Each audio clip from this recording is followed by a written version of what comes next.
Okay, hello everyone.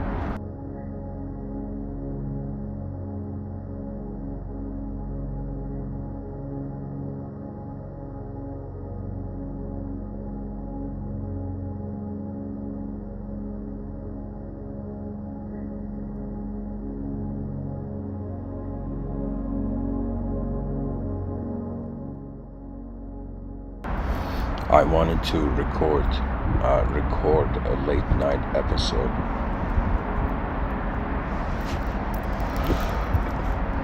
and the title arose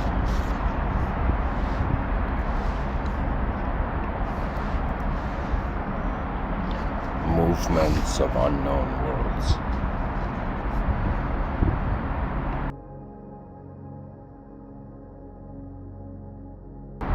And I thought about that one advantage of being a conscious human being in a world that we don't know fully is that we can wonder about it. If right now we all had complete, total knowledge, there would be no reason to do anything. But because we don't know, and there are mysteries that humanity must wonder about and solve and journey through,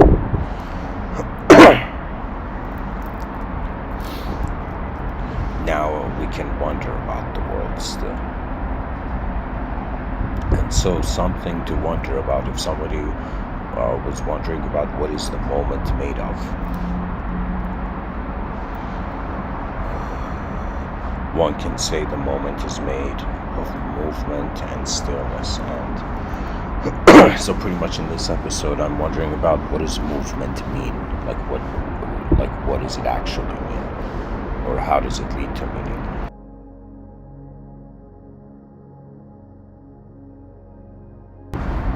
I'll be using a notepad for this episode. There's something off with the notepad software, but anyways, I can still write on it.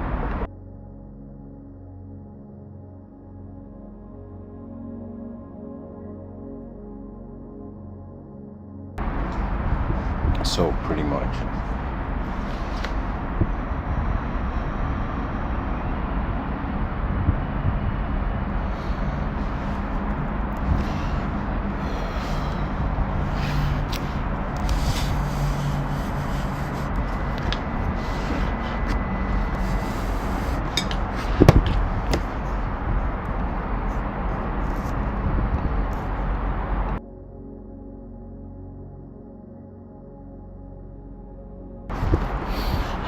Sorry guys, I'm just trying to place this in a way. Okay. So, pretty much the attitude I have when it comes to mysteries and reality is that in order to be able to engage something unknown, one has to discover the limits of what they know. So, Movements of Unknown Worlds is a poetic way of wondering if we as human beings have noticed that there are unknown worlds behind our eyes. You know, I wanted to actually also make the title of this episode what I wrote in the subtitle. But there are unknown worlds behind our eyes. So, anyways, I have an approach where I try to accumulate as many angles of perception to something, and then I eventually find novelty. So, first thing we gotta look at is movements of unknown worlds.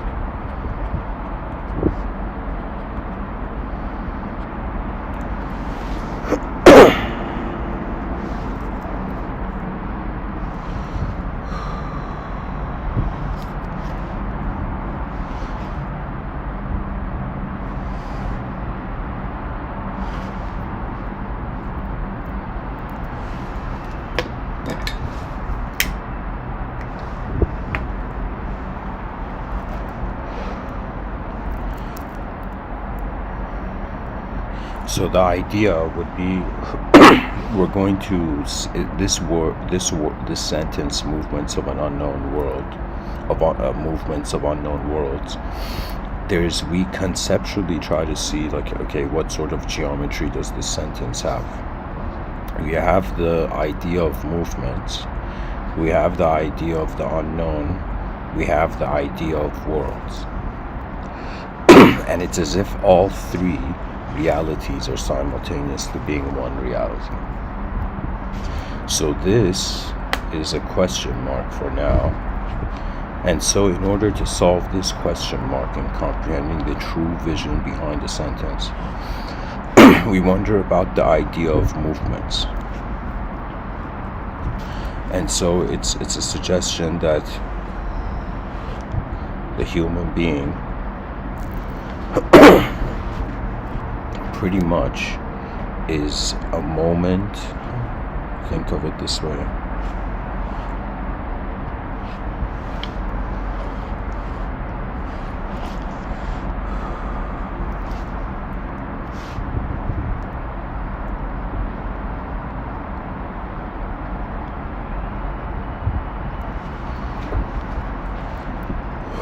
It's like a yin-yang circle where we can say the yang equals movement,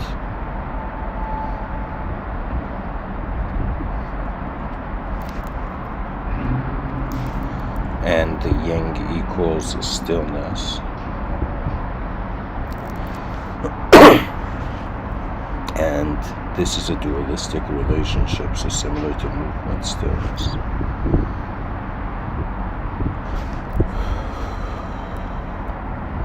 Pretty much the idea of what is the moment of life constitute as, and it constitutes movement and stillness. The stillness is poetically, you can say, mind. The movement, we can say, body. Or even, I don't need to even make that distinction.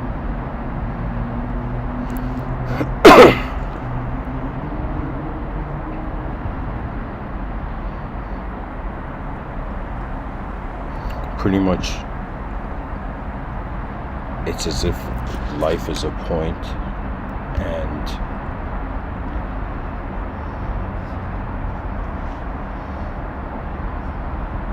we have movement and stillness being one sort of axis.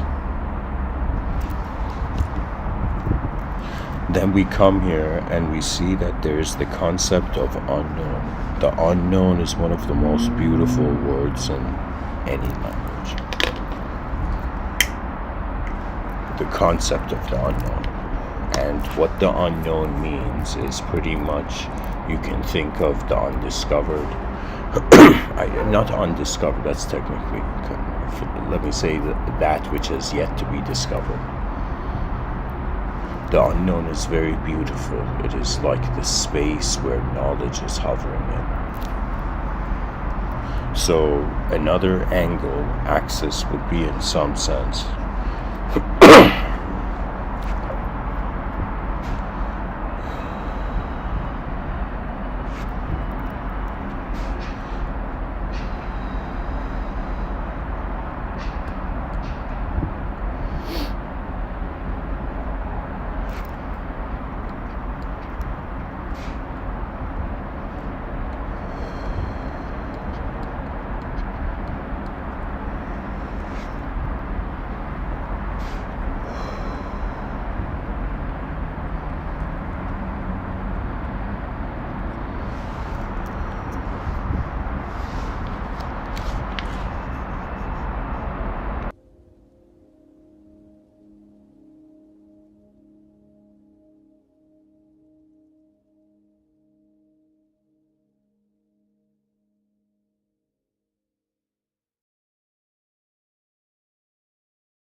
Okay, to continue.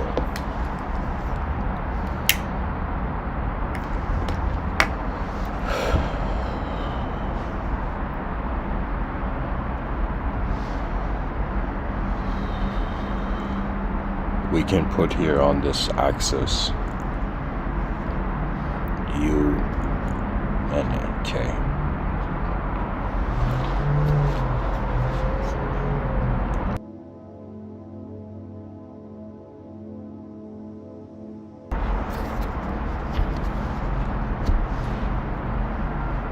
Now we come to the idea of worlds.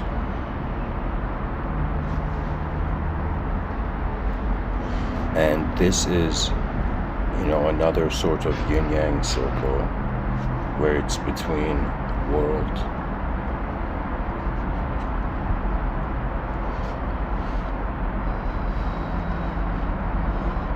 and self.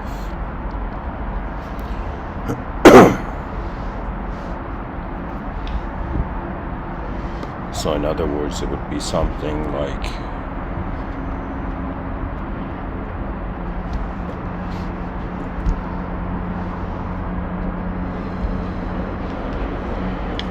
self and world.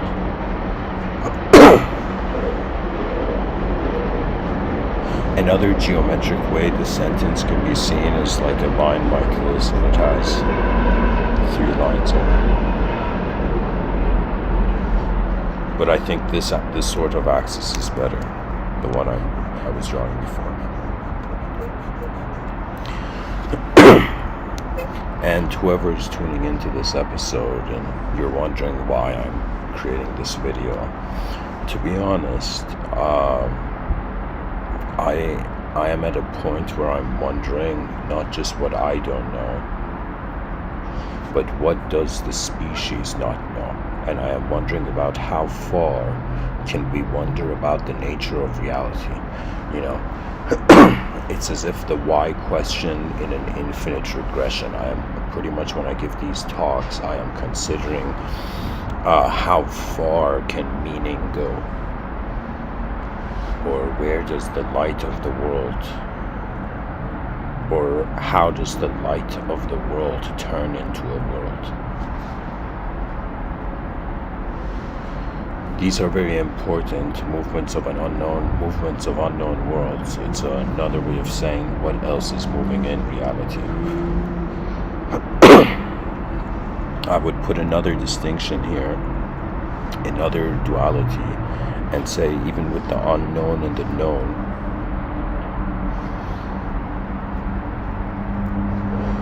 we also have the notion of individual and collective. I mean, that's self and world, so I guess there should be one more duality here. Movements of unknown worlds. let me, you know what? Let me have a completely new approach.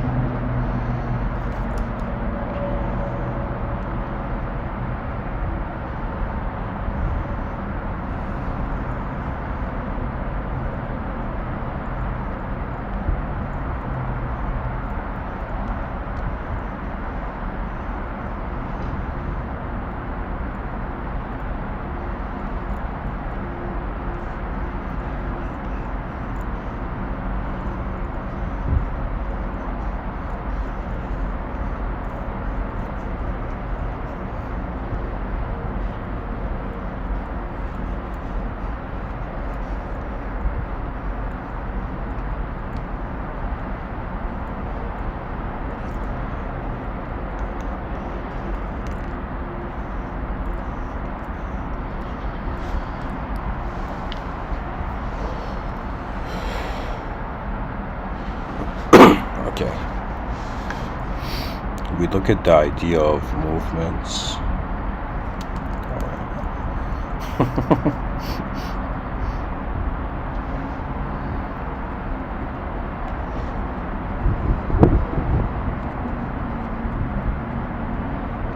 I think this is actually a really beautiful sentence. Movement of unknown worlds. So the question comes, how many ways can we interpret this? a movement of an unknown world suggests.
Okay.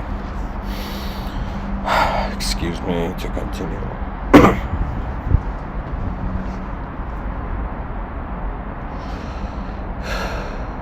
I think about the human being. I think about how the sentence can relate to the human experience. I wonder about what is moving in the moment. This axis I drew is pretty much the idea of the human being. This human being, think of it this way, is in a relationship of self and world.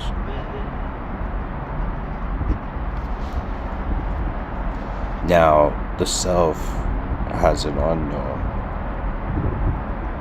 and a known, and the world has an unknown and a known. Technically, the way I view it is that there is 3 worlds that human experiences in consciously as an identity. So like average human consciousness is functioning in 3 worlds. But in actuality, the 3 worlds are a smaller part of these 3 worlds are like one of 4 worlds. So I don't know how to say it. It's like, imagine we're inside 4 worlds, and then we've zoomed in inside one of those worlds, and there's 3 worlds in there, you know. So technically,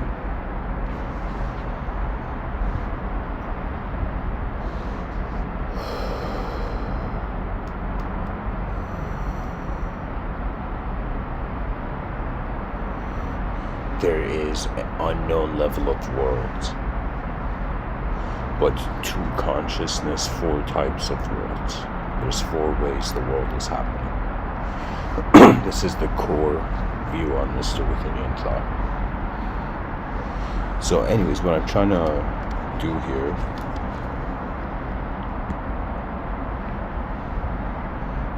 what just happened?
Sorry guys, I'm stalling because I'm wondering how to approach this.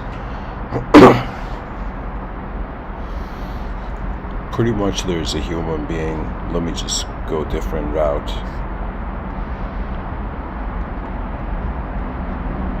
There's an inner life and there's an outer life. Everybody knows this, even though in the outer realms we acknowledge there's only one physical life. So it's like we are through two dimensions experiencing how we're existing in one dimension. The inner life, a simple word for it could be mind. The outer life is the body.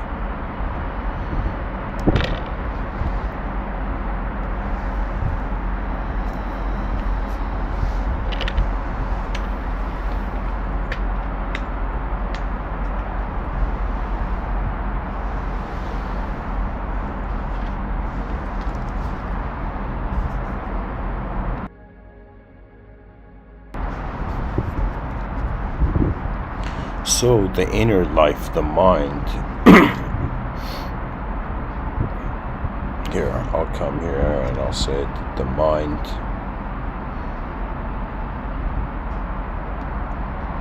is experiencing a self in a world. And for the body, we can say the body is conscious and unconscious.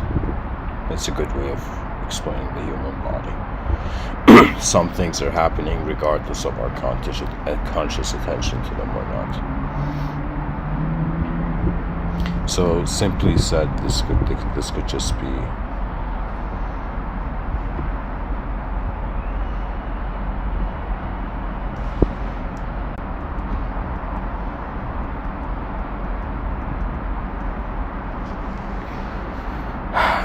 let me just simplify this.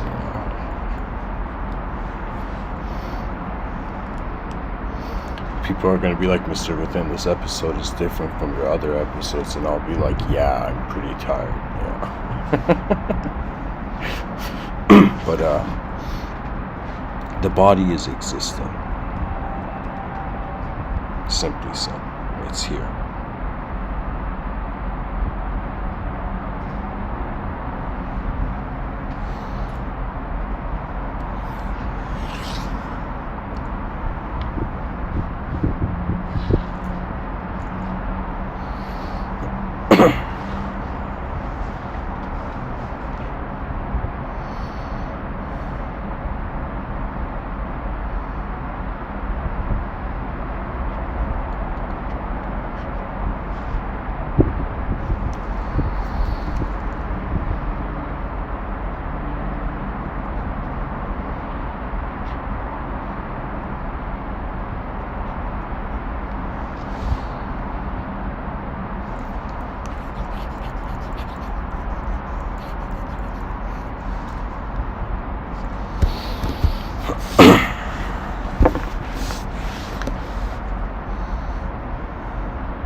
We have the human being.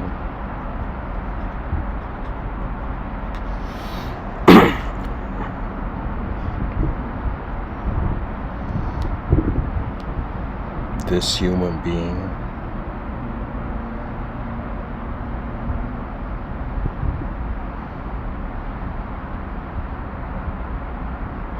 has a mind, has a body.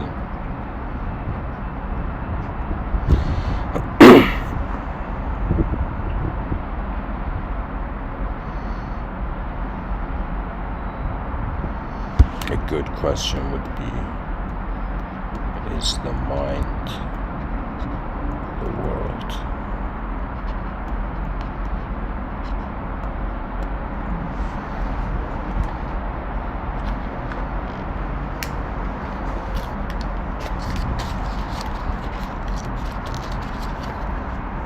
Guys, I don't know what the streaming software is.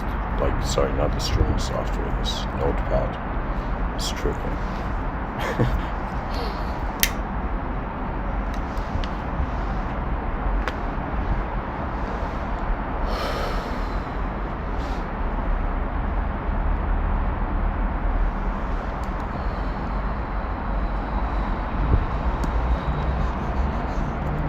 I'm trying to map something out that is like 3 dimensions in 1 dimension, like 3 ways of looking at something in 1 way.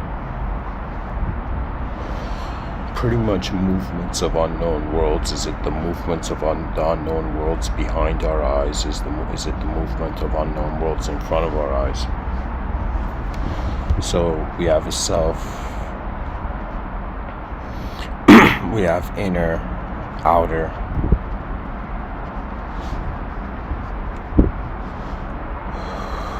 We have self-world. We have self and world for the outer as well. Then there is the known and there's the unknown. I think this is what I've been trying to draw like for 20 minutes.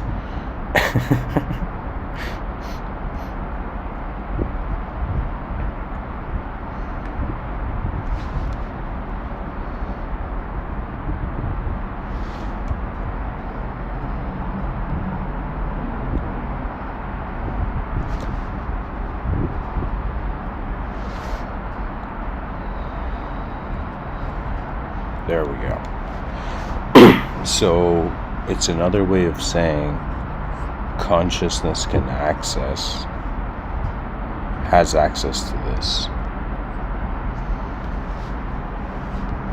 So there is an outer self, and so think of it this way. I'm saying there's a human being, this human being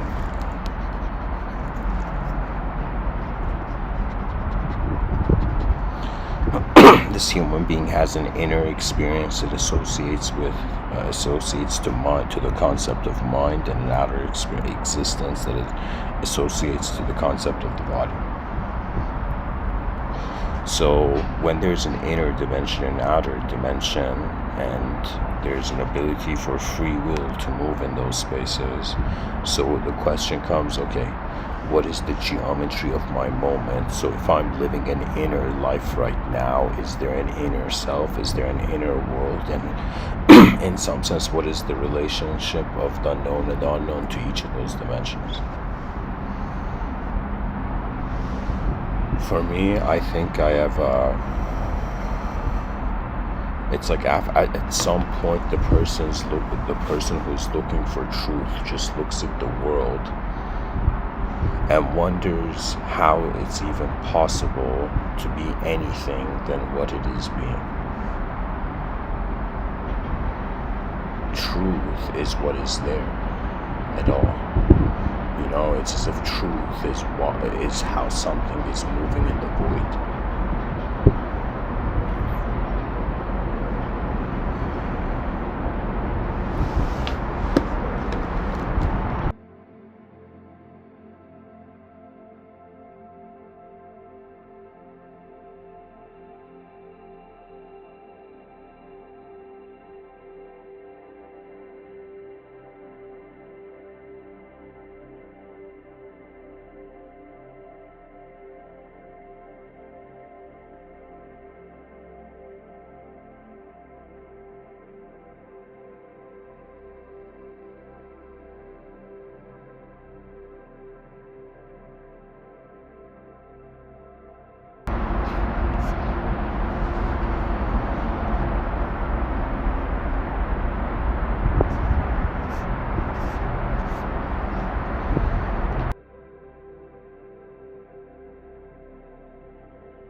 Okay, I think I've opened up the idea to a point where people can realize what I'm talking about. I'm pretty much saying the movement. When we look at what movement means, we're like, okay, in what context is the concept of movement existing in?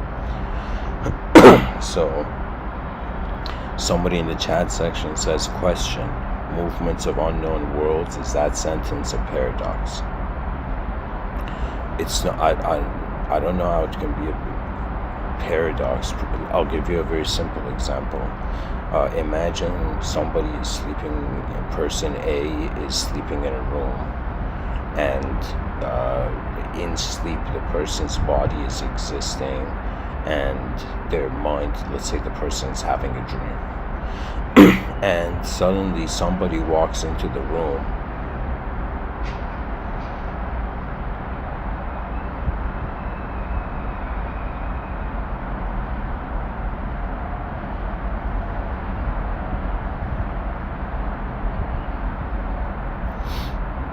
and gets an ironing board.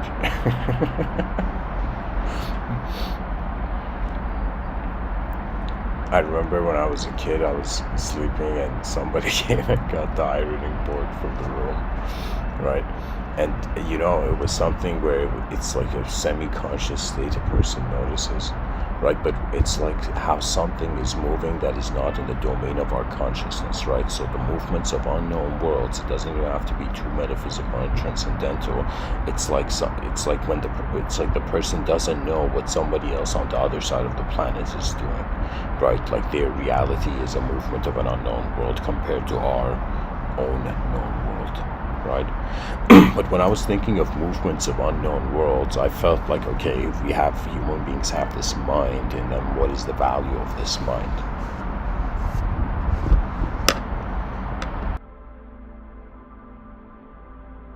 You know, it's like to the traditional mystics, poetically, let's say to spiritual people, it's as if the world has gifted the moment a body, has gifted it a mind, and is in some sense gifted it a soul, right? So what the idea is like intelligence is present, and intelligence is active to itself in accordance to the dimensions it is acknowledged in reality. The movements of unknown worlds, it's as if I'm realizing like human beings have fantasized about the invisible other, whether they see it as, you know, angels, logos, extraterrestrials, Jungian unconscious, whatever, right? Whatever sort of let's say abstraction has become the face of truth. Regardless of that, I'm like, okay, bunch of creatures on a rock in the middle of nowhere. How is their intelligence happening? Intelligence is happening. How are the minds of 8 billion creatures moving, right? And it's like you start with something very real and true, and then wonder about reality through that, usually in mystical thought. For me, I'm like, okay, what is movement? And I'm realizing in order for there to be movement, there has to be space, right? So when we're wondering about an unknown world is a suggestion of what kind of space movement is happening, right? So when I raise my hand, like my hand's moving in front of my eyes, it's like I'm moving my hand in a known world, okay? But when I close my eyes and suddenly project a geometrical shape, you know, like a rotating sphere in the air that's, let's say, has a golden glow, like I can envision that in my inner realms in an instant. But it's like it's happening in an unknown world. It's happening in a world where it's like the thing about the mind is that it's like a movie theater where you get to see your thoughts, but you can't touch them. Do you know what I'm saying? You can't empirically know. You know, it's like that our thoughts have visual content, geometry, but they don't have substance in regards to having a density to touch it, right? Who knows, maybe in the future there will be a technology that the moment the person imagines anything, like the whole brainwave is treated as a blueprint for some machine to build the imagination. You know, who knows?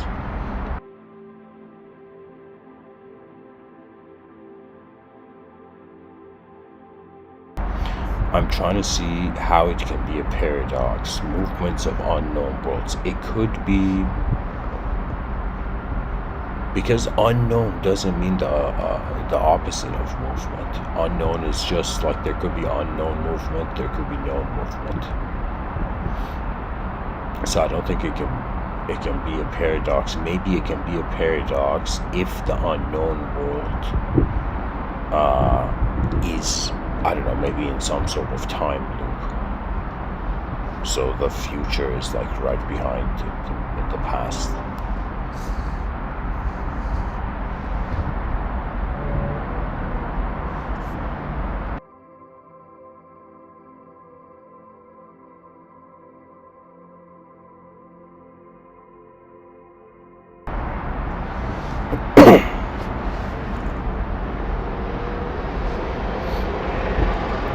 Because what is the human initiative? Like, what's the point of being a human being on Earth? Seriously.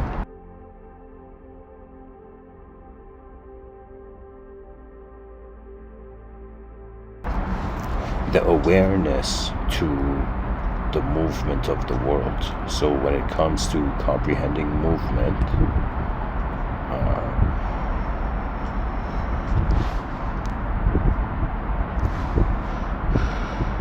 we have the movement of the world first.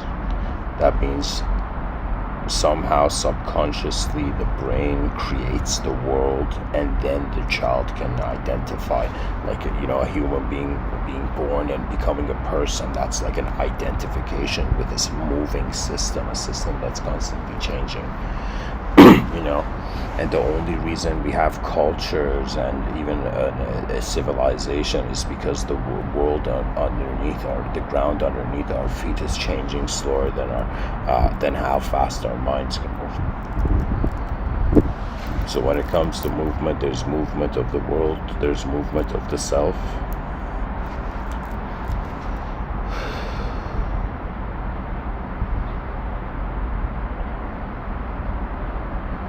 Or even wondering about, okay, how is an individualism? That means consciousness is like the space of awareness. And in the space of awareness, existence has shape, right? It's like somebody knowing they're in a world is like someone being able to notice the shape of the space of the moment, right? When I look at reality, sure, like right now in front of me, I see a bench on my balcony. But when I think about, okay, what is this bench, right, I realize, okay, there's the physical object that's in here, but then there's the idea that I have made into the object.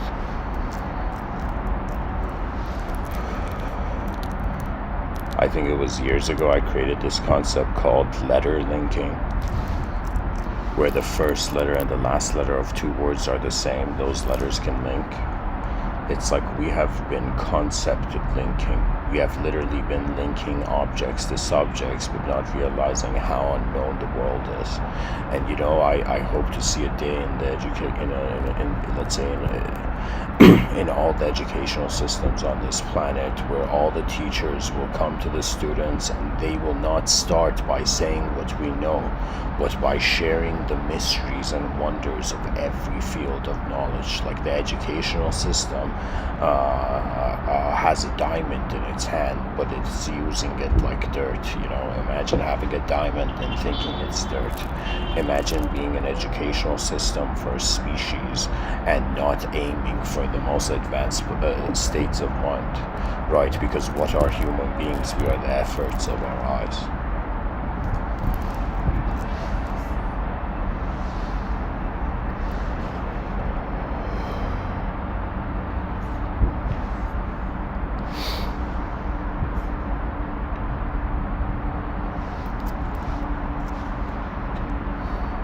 I'll actually put away the notepad. I think it's pretty much, I wanted to bring out the notepad to open up the idea, but I think so far, maybe the viewers have a sense of how I'm approaching it. Pretty much everything that, just like we can hold an object in our hand and look at it from multiple angles, similarly, we can look at our own life from multiple angles. This is a privilege and a gift of the mind.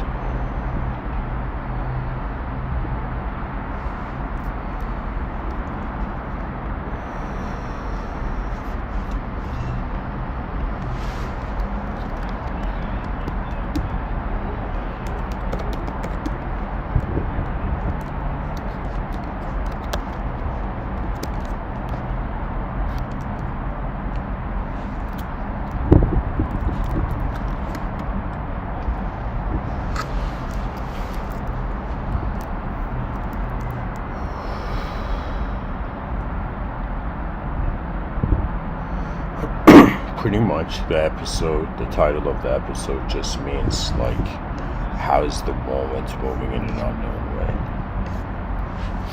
And if we get too caught by the allure of the comfort of the world, it's as if it doesn't matter who you are, the mystery of consciousness surpasses the karma of the body. You know, it's like the ancient yogis would say there is samsara, and they would say you can instantly become free from samsara, which is the concept of enlightenment. And if somebody was like, okay, how could you instantaneously become free, right? It would be a sort of idea where you're never in samsara. So it's as if the world the yogis were trying to renounce was actually the inner realms. You know, it's kind of like a person being like, what am I? It's like, oh, I'm a creature in the world. How do I know this? Because in the outer realms I'm physical, but how am I moving my physical body? There seems to be a non-physical abstraction involved. There seems to be some energetic pre-know-how of the body to move, you know. For me, just like the example of like a baby deer being born in the wild and already knowing how to run, right? I find similarly human beings already know how to maneuver as consciousness. Because it's hilarious, we all want energy to remain as consciousness, right? So a person survives, why? Because their energy is at a certain state and they want to hold the state.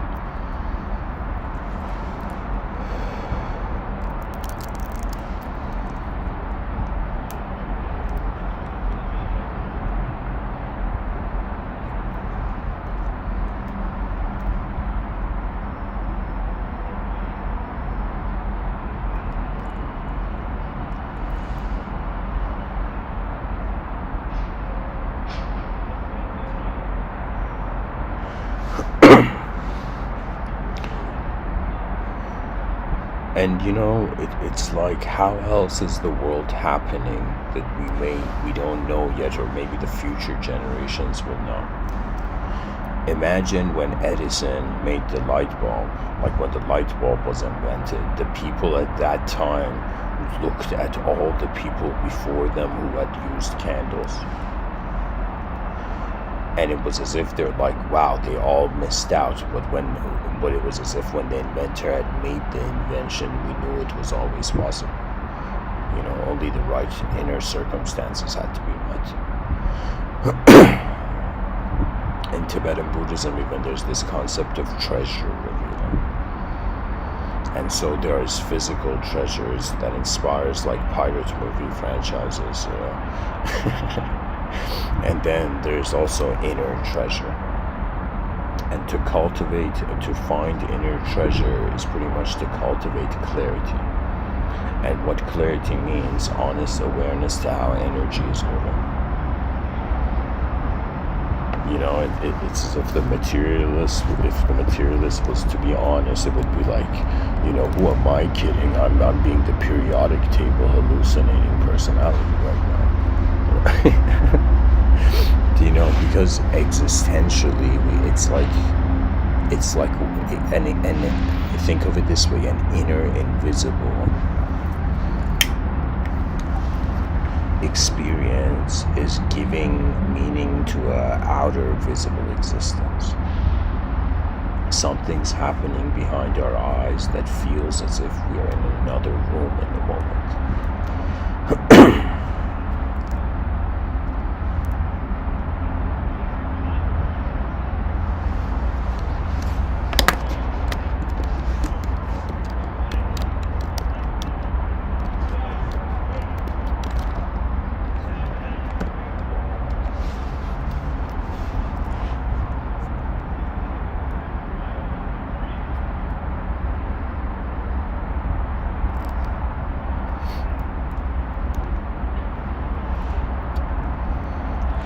Just like we don't know what's happening in the Andromeda galaxy, we know that something is happening because the galaxy is there. You know, to be conscious is a very incredible ability to notice that ultimate divinity is trusting the unknown.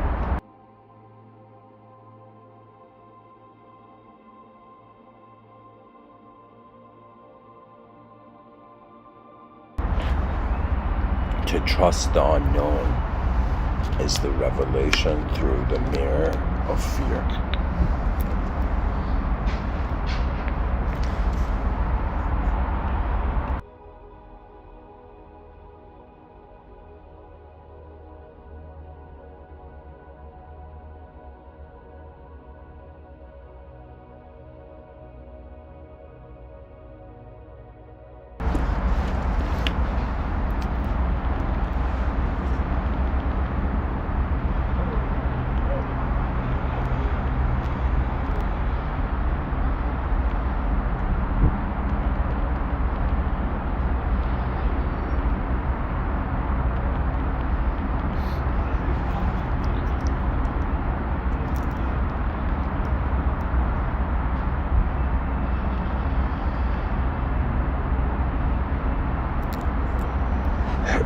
What can I say? There's movement, there's stillness, there's a visible and invisible dimension, and once we have mastered all these four, let's say, ways that reality can happen, that means once we've once we have cultivated awareness to known movement, let's say an unknown movement, a known stillness and an unknown stillness, then pretty much we can pilot in our inner realms, and we can pilot to anywhere. You know, there's been this very deep question: is the mind the body? People don't realize how much of a genius Rene Descartes was. The mind-body dualism is the most. He is, I think, like one of the most smartest people ever. Just one of the most smartest beings in a world.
You know, I'm thinking about there's like an angle where we can only notice movement because there's a stillness.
Guys, this episode is so incredible because it's leaving me speechless how much I can talk about movement. Because what else can I say? It's like there's consciousness in the moment. So it's as if the moment is like a circle, you know, in a yin and yang way, divided between what is conscious and unconscious.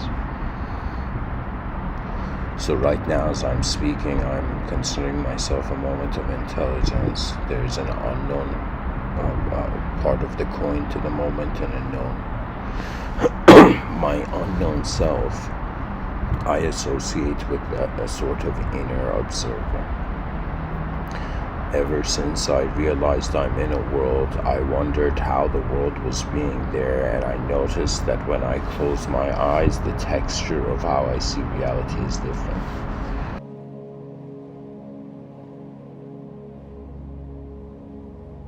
For me, a very remarkable spiritual experience was just realizing that I can close my eyes and still see.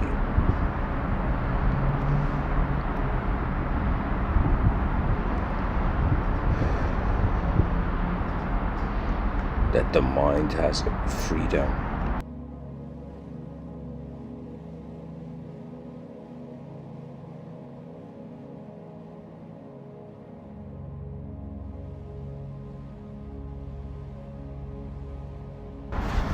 Where the body can only trust it.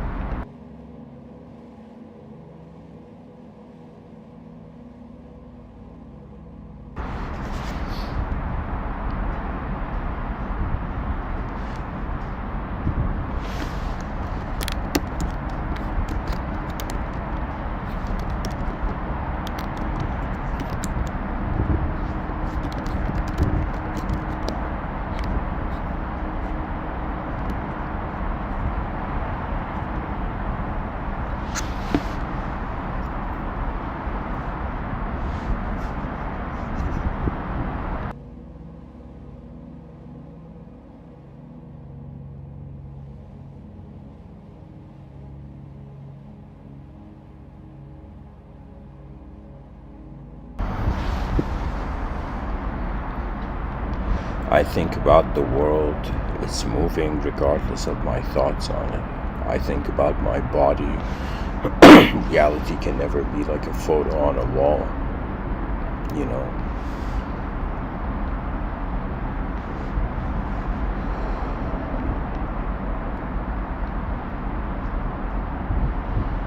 It's just the wonder for not ignoring what we don't know, right? Like they say, civilization has ignorance, but that ignorance is just we're ignoring what the unknown implies.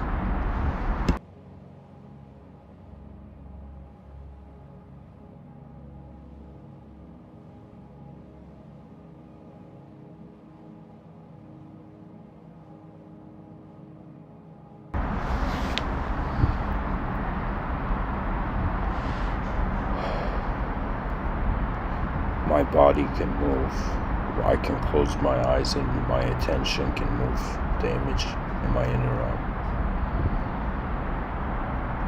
I can notice the movement of images in my inner realm. I can notice how I am experiencing existence as a subject and existing in my experience as an object. So we are multidimensional by nature. Just like there is two hands, two legs, similarly, it's like there is a duality we can move through behind our eyes.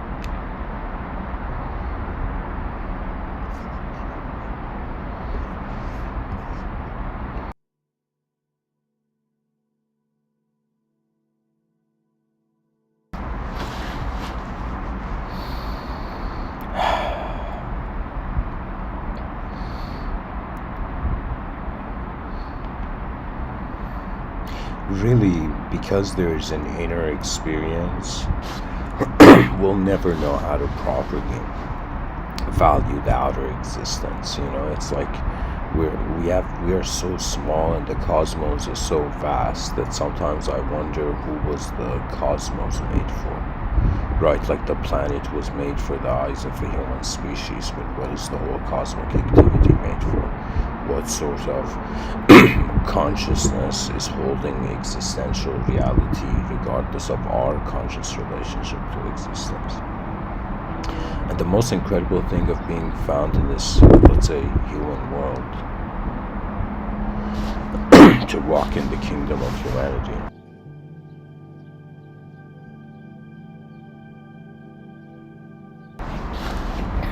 soon the flying kingdoms of humanity, but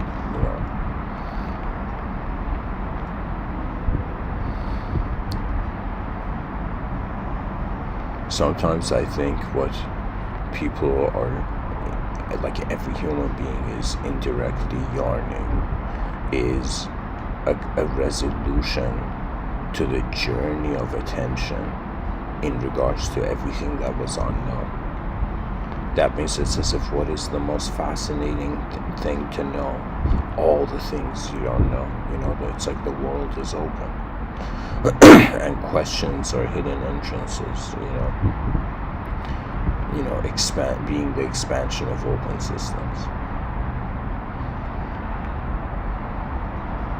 It's like our species in the middle of nowhere is enchanted by language to truly confront the unknown.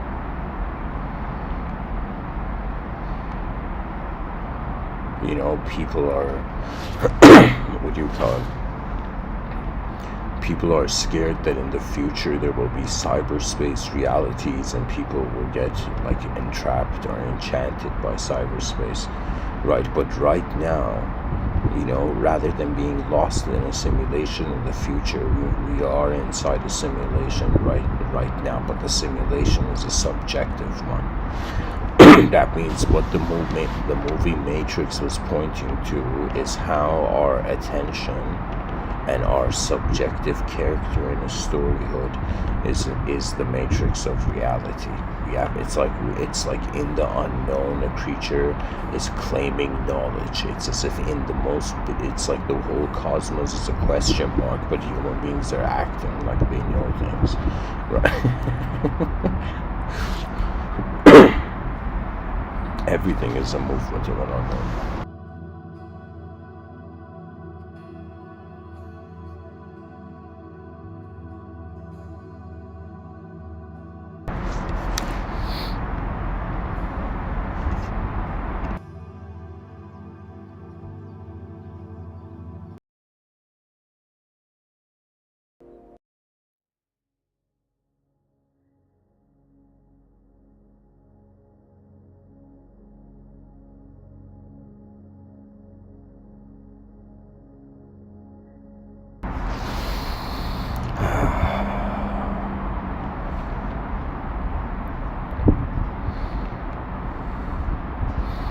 Sometimes I wonder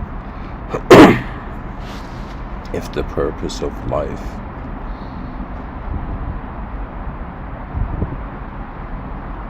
is to live for all of it. It's as if why has the world found my attention?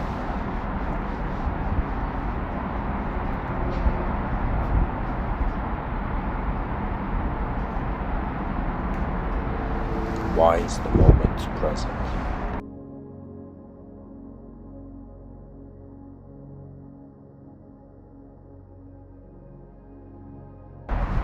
What sort of nature, must the attention abide by?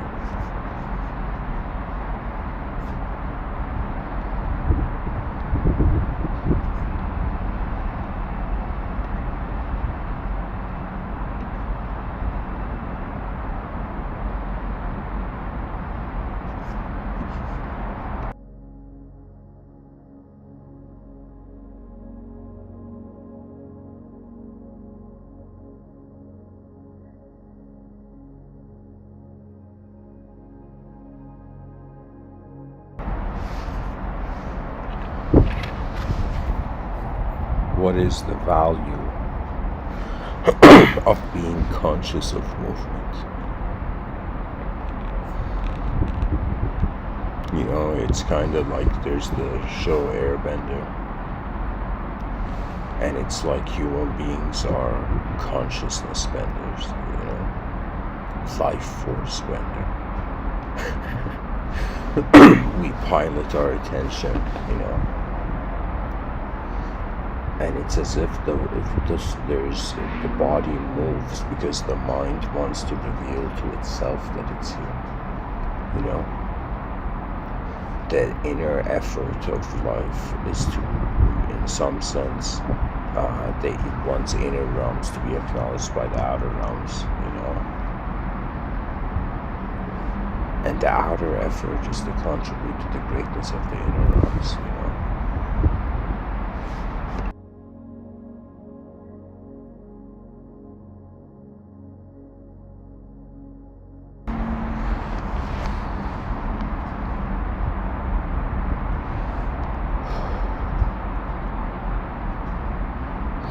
So anyways, guys, I feel I'm gonna end the episode here.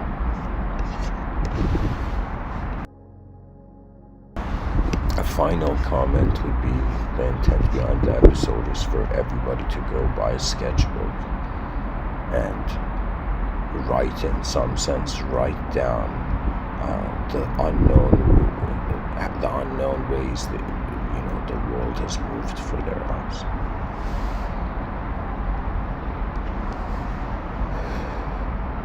Just wondering about all the unknown ways that reality could be moving, all the unknown ways our energy is here. The yogis acknowledged like 7 chakras. They were like, my body's existing in 7 dimensions, and people were like, okay, enlightened yogi, we won't argue.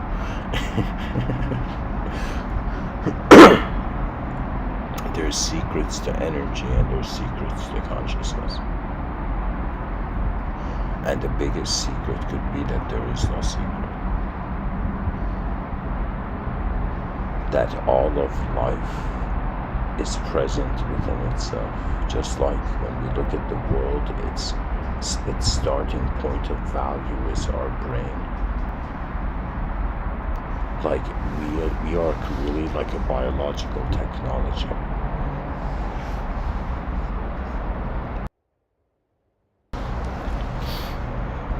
And sometimes I wonder, how was it possible that our ancestors survived? That's a feeling of a sense of simulation. And then I realized, like, their ability to confront chaos was way superior to anyone who is alive now. And the world, what has it happened?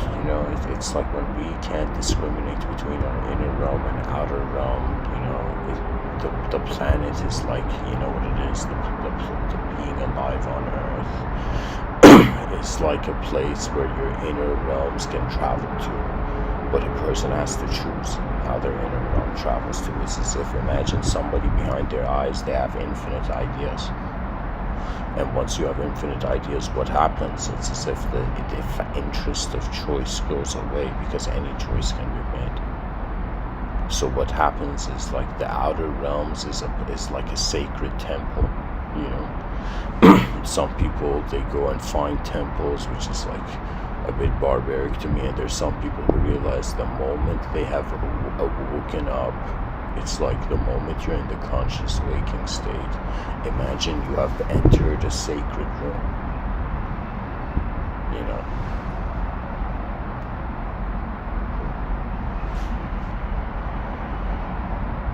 as if the world is the most divine moment. See, that's the value of the mind. The mind is here to see beauty.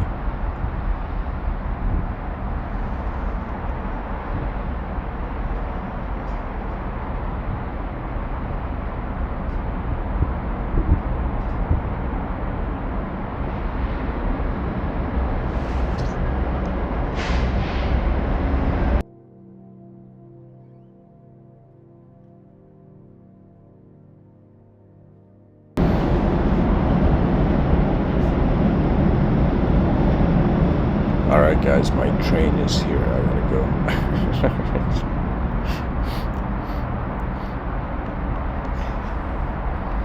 I'm honestly thinking what else I can say about this. I would say that trusting in unconscious movement is, again, that's an interesting approach. I've had moments where I was like, what is this? Like, I don't think about my heart, it just beats. I don't think about my body, it's just present. But then, when it comes to my mind, right, it's as if the mind is watching the body change. You know what I'm saying? Something is watching its own life. Consciousness is watching its own existence. And so it's kind of like, how does the mind move the body? With what sort of rhythm, vision, or imagine suddenly like somebody finding the greatest vision is equivalent to somebody hearing the greatest music. It's like sounds that enter the ear and instantly, project worlds. It's like there is a hidden, beautiful truth to reality, and we are all part of it. But how we behave in it, it's as if how much do we trust our world, right? The more we think the world is artificial, we stop trusting it. The more we think it's real, it's like the trust is easy, right? That means we know how capable human intelligence is, and yet human beings are still physically fighting. Why? It's as if it's like all violence needs to move in cyberspace. All streets fights have to happen in cyberspace and video game context, because the mind requires. It's like the whole idea is we build the world into a place where the human beings living on it, they can trust their world. When you trust the space, you also release poetically your inner genius, right? It's all about trust when it comes to life, guys. Because what that trust is that some people think their trust has to be just based on the past. Some people have to think their trust is they just have to trust the present, just function through that state of attention. And then there's some who are like, okay, I've trusted the past, I've trusted the present, the only thing left is to trust the future. And what the future is man's experience with the unknown. The unknown is where divinity is. Divinity is intentionally unknown.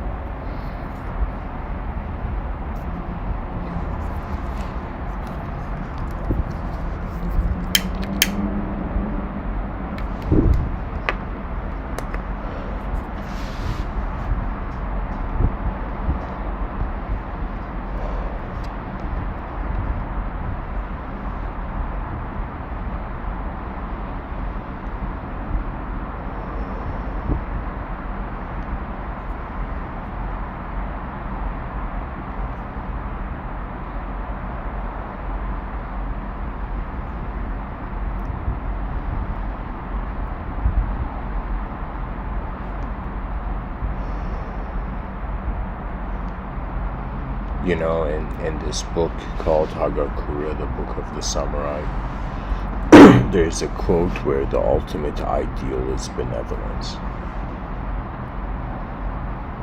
When I think of an advanced civilization, I'm thinking of a sort of advanced sort of benevolence, right? Really an advanced civilization. Right now, our species is just acknowledging itself in a singular dimension. We think we're just in one world, and we think imagination is not real. Like, that's such ignorance, But in the future, they're going to acknowledge consciousness has an ability to see dimensions into the moment, which is another way of saying there's a multidimensional position for our attention being intelligent. So in the future, we will be multidimensional beings. People have to be conscious of not just how their inner realms give them an emotion, but how the world, the purpose of the world, is for there to be many unknown movements at the same time. Sometimes I thought, like, what is the suffering of childhood and its influence on psychology? For example, the psychologist Freud, in the psychodynamic perspective, psychological perspective, it's kind of like, what does the past have to do with the present?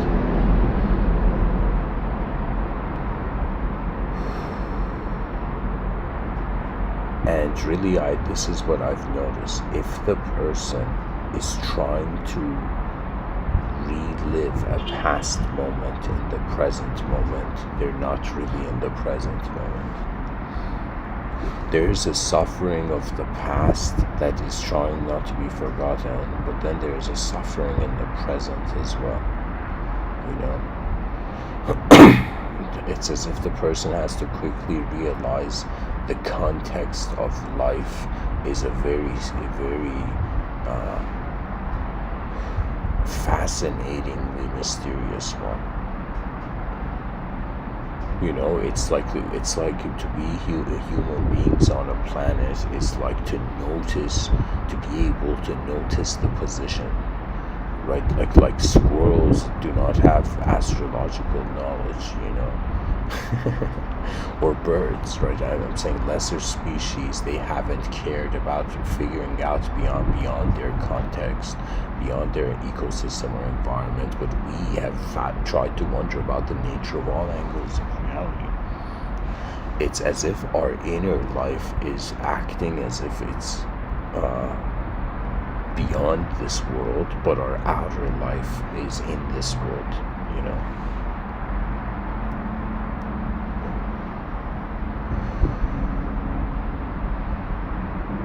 There's this concept in mysticism of cultivating a pure heart, okay? And this is very important, because a pure heart means not all desires and their outcomes must be seen. You see, it's like when there's incompleteness in the past, the person's trying to continue to complete the past in the present, so their psyche doesn't have a permission to become someone else, or in some sense to be in the present. It's like a past application. Imagine the past is like a program, and this program hasn't completed, or it's like an application running on your phone, and it's like when you close the application and you realize the past is past, then you have an ability of simply being present, which is the whole point of meditation.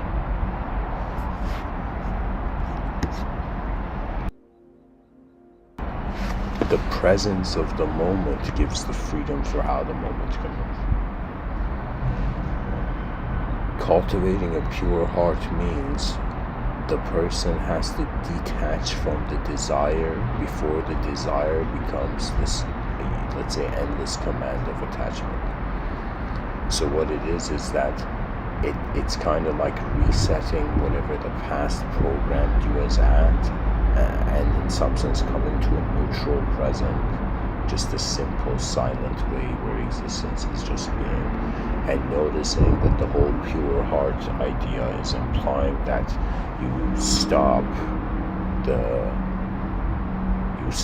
the chase of the psyche, and you can be present. So it's another way of saying how Sri Ramana Maharshi, this considered enlightened yogi, he says, let what comes come, let what goes go, see what remains behind our eyes. There's many ways the moment can potentially be happening, right? And the more intelligent, let's say the more capable the person is, the more ways the moment can move. People just go to school so they can even discover the nature of a reality, and then all the ways that progress has been made in that reality. What we seek is familiarity with unknown worlds. Why do people read the news? Why do people care about the news? It's because they want to know what has happened, right? We have been in this relationship with the unknown, where knowledge is like order in chaos, and it's kind of like we created a structure. What the story of humanity is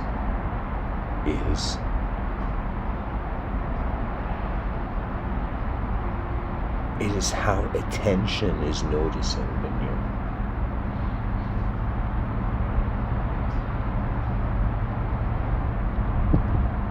movements of unknown worlds is the reverence of novelty.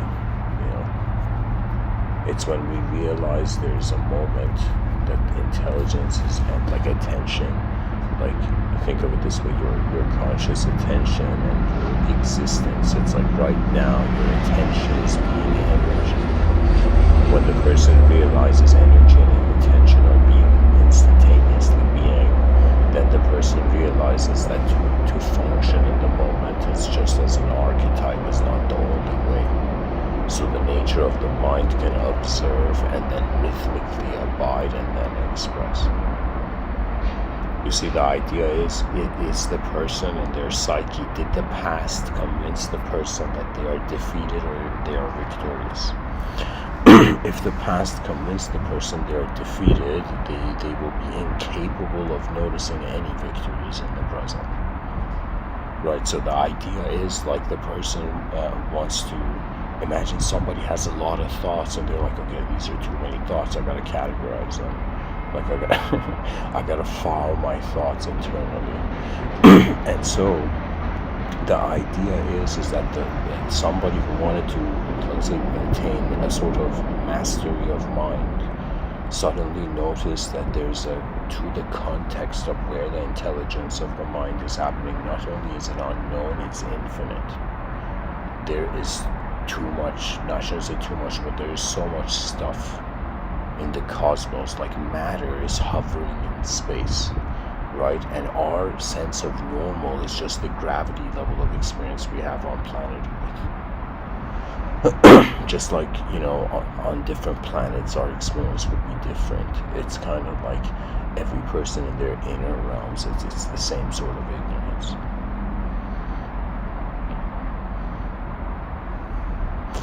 In the future, all homes, all houses will have, in some sense, next level, like, sort of never breakable, like, you know, what do you call it? I forget the term. Like a glass sky dome. The idea is that the species is getting fascinated with how what it doesn't know is the permission for its knowledge to expand again. The unknown is the greatest teacher, you know. You know, like, when I think about it, I've only had one teacher in this life, and it's been the world. How the world moves, how the moment animates. It's like our mind is here so we can distinguish our own soul, and the world is here so we can distinguish that this intelligence is moving beyond the body.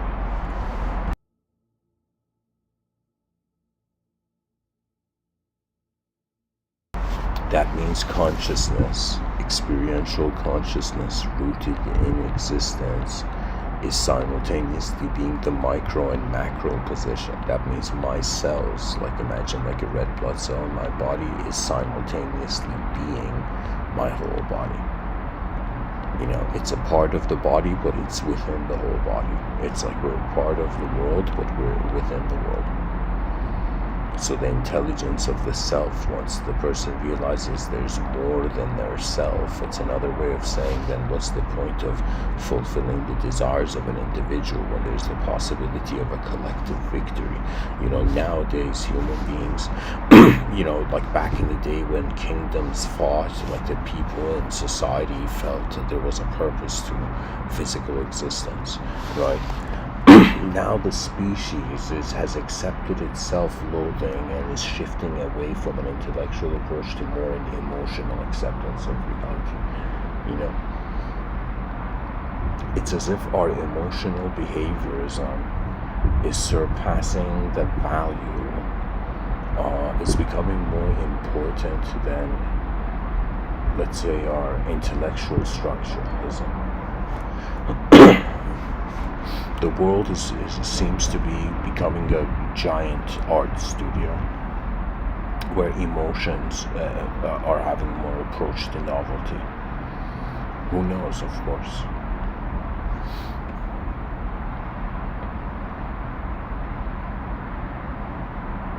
what is movement but an instantaneous awareness to change? That means it's like the most mystical experience, being like the person's like, whoa, I'm in a changing world, but what is noticing that it's in a changing world? You see, what consciousness is how the whole moment is being to itself. And if the world is a greater moment than ourselves, then this is the whole point of why religions were like, there needs to be humility and honor when it comes to approaching truth. So that means the person has to choose, do I want to ideologically try to complete a past that is past, or do I notice the unknown future and wonder about in what other ways can my attention pilot in the moment? Because really it's a decision. Reality is, when it comes to karma, that's what I've noticed. It's as if, imagine if the person has good karma or bad karma. It's literally how the world's force is responding to the individual's force. It's like a relationship between an individual activity and a collective activity. So ultimately, the individual has to trust the collective activity to behave in it, but at the same time, in order to expand the collective activity, it has to be new. That means there is a value to novelty that every inventor knows deep down. That means a great invention is not just an invention; it's a new idea. It leads to a new behavior.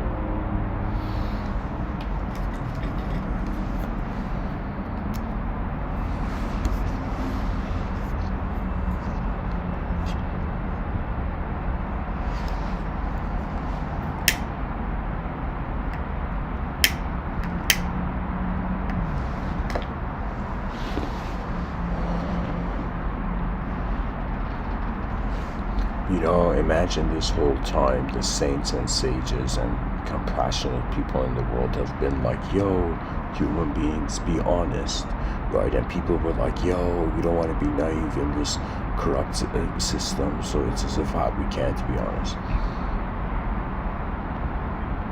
However, imagine honesty. Those people who were like, okay, whatever, let me try honesty in a dishonest world. Let me see what happens.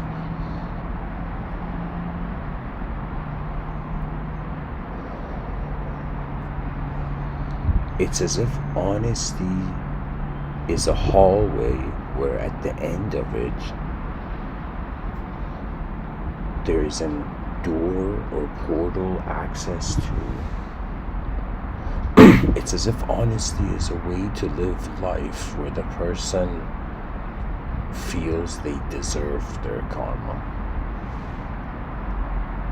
But to wonder about beyond karma, the person meets the unknown. The unknown can meet anyone, anywhere, at any time. Like, that's the fascinating thing about it. To be a psychological entity is to be like a kept condition in the moment. But if the condition changes, it's as if the nature of the attention moves differently and meaning means something else. There's this idea of, forgiving others, but there's also this idea of forgiving oneself. And to forgive oneself means to revert to a simpler version of being that one still trusted reality.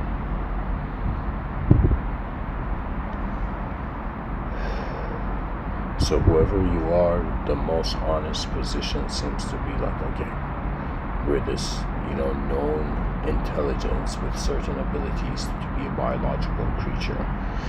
It's like we're an unknown attention inside a known biochemical system.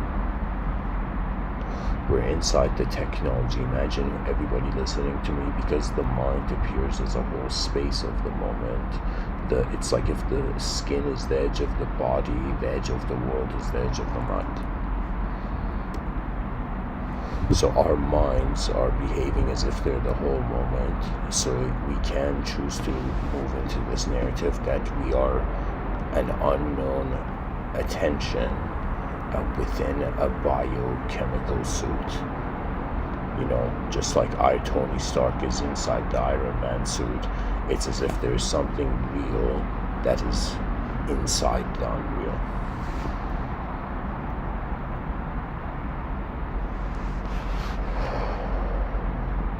So imagine it's a it's like to be a human being is to be able to experience, the fruits of a 4.5 billion year journey. It's like our ancestors lived, and they lived on, and so far all our ancestors succeeded.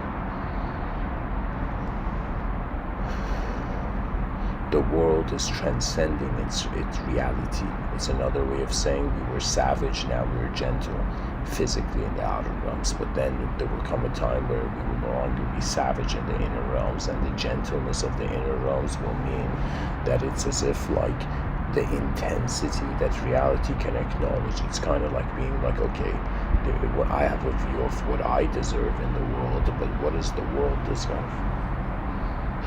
What does existence experientially deserve?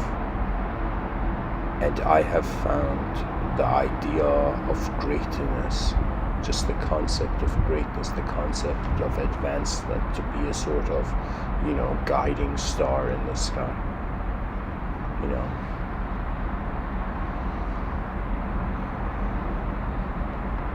Imagine somebody going through their notes or going through a bunch of reading like these papers and suddenly discovering a gem inside those papers, right?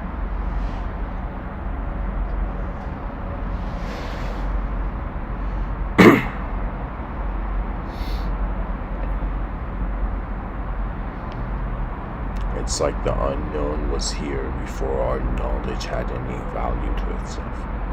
That's the mystery of reality.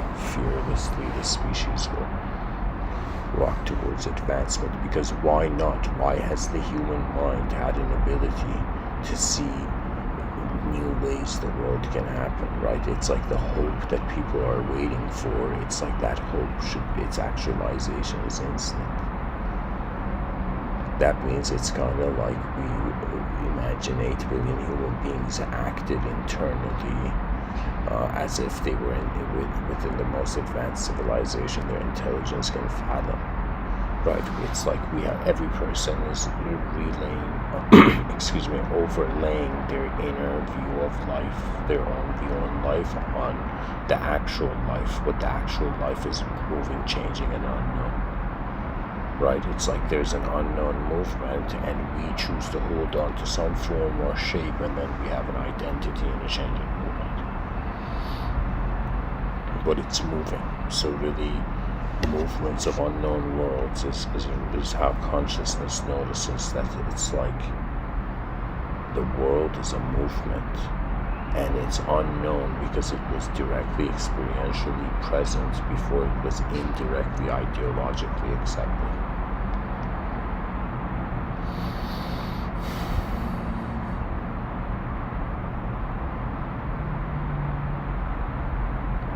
Have you noticed there are unknown worlds behind your eyes?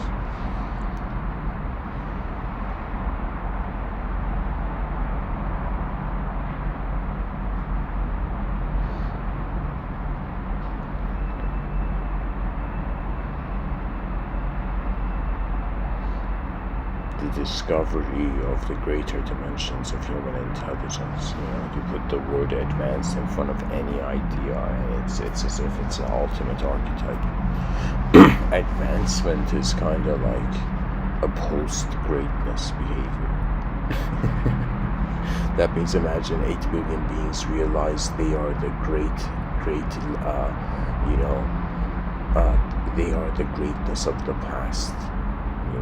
Every person alive right now is the greatness of the past.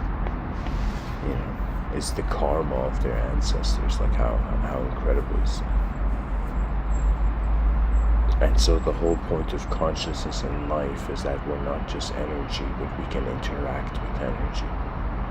The mind has an ability to turn chaos into order at any moment and turn order into chaos. And like this is what the Buddha realized, that the nature of objects are empty, and when we look at an object we imbue it with a nature. So there needs to be consciousness to the object for the object to have a nature. But then the idea comes that, okay, we are an object, we have a biological objective existence, so we're like an object, and what is imbuing our nature? And it's actually our own consciousness to ourself. But what the self is how attention is separating itself in one moment from all of what the world can be. You know, it's as if like we're in a world wants to be trusted or distrusted, and the smart move seems to be like, okay, trust the existence, and over like as one trusts life, something happens usually. You know, the moment animates. It's pretty much wondering about the greatness of our eyes and discovering it's the potential of the present. You know, the future, a complete. It's like our species has had a romanticism with the past, which is kind of religious ideology. It has a romanticism with the present. Let's say it's like a secular scientific thought. Right, but now what is left is sort of romanticism with the future, and the future is incredible because it's like a film that nobody has watched yet, but we know it will happen. You know, the future is like, you know, the direct. It's like an upcoming film of our direct experience of life. And so, really, in every moment, how does the attention station itself as a conceptual character?